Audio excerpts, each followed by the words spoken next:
எங்கள் எல்லோருக்கும் தெரியும், 4 மதுஹபுகளுடைய ஒரு இமாம் அஹ்மத் இப்னு ஹம்பல் ரஹிமஹுல்லாஹ்.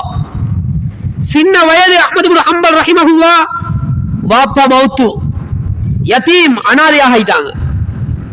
தனது தாய்க்கும் சின்ன வயசு 20 சொச்ச வயசு. அந்த காலத்துல விதவையாகிட்டா அல்லது தலாக் சொல்லப்பட்டா திரும்ப மறுமணம் முடித்துக் கொள்ளக்கூடிய காலம் அது. என்றாலும் அஹ்மத் இப்னு ஹம்பல் ரஹிமஹுல்லாஹ் அவர்களுடைய தாய் நினைத்தார்கள், அறிவின் பொக்கிஷத்தை, அறிவினுடைய அன்பை எனது மகன் அஹ்மதுடைய உள்ளத்தில் நான் நட வேண்டும் என்று நினைத்தார்கள். அல்லாஹ்வுடைய வணக்கம் புரிவதனுடைய ஆசையை எனது மகனுடைய உள்ளத்தில் விதைக்க வேண்டும் என்று நினைத்தார்கள் அந்த தாய். எனவே மறுமணத்தை மறந்து விட்டார்கள். அஹ்மத் இப்னு ஹம்பல் ரஹிமஹுல்லாவை வளர்க்கிறார்கள், ஹாஃபிலாக ஆகிறார்கள், ஆலிமாக ஆகிறார்கள், பெரும் ஒரு மாமேதையாகவே ஆகிவிடுகிறார்கள். அஹ்மத் இப்னு ஹம்பல் ரஹிமஹுல்லாவுடைய 15வது வயது பக்தாதுக்கு பெரிய ஒரு ஆலிம் வருகிறார். அவர்களிடத்திலே இல்மை, அறிவை தேட ஆரம்பிக்கிறார்கள். ஒரு நாள் பெரிய ஒரு வெள்ளம் வருகிறது.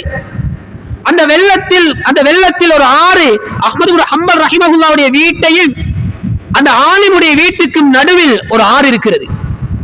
அந்த ஆற்றில் ஒரு பாலம் இருக்கிறது. அந்த பாலத்தினால் ஏறித்தான் செல்ல வேண்டும்.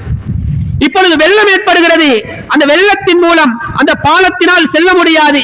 அப்படியான ஒரு இக்கட்டான ஒரு தருணம். மாணவர்கள் எல்லாம் அழைக்கிறார்கள், வாங்க அஹ்மதே, இந்த தோணியில படகுல ஏறி அடுத்த கரையை அடைந்து நாம் பாடம் கற்றுக்கொண்டு வரலாம் என்று கூப்பிடுகிறார்கள். அஹ்மத் இப்னு ஹம்பல் ரஹிமஹுல்லாஹ் என்ன சொன்னார் தெரியுமா? லா ததவுனி உம்மி அர்கபுல் மா ஃபீ ஹாதல் ஃபைதான்.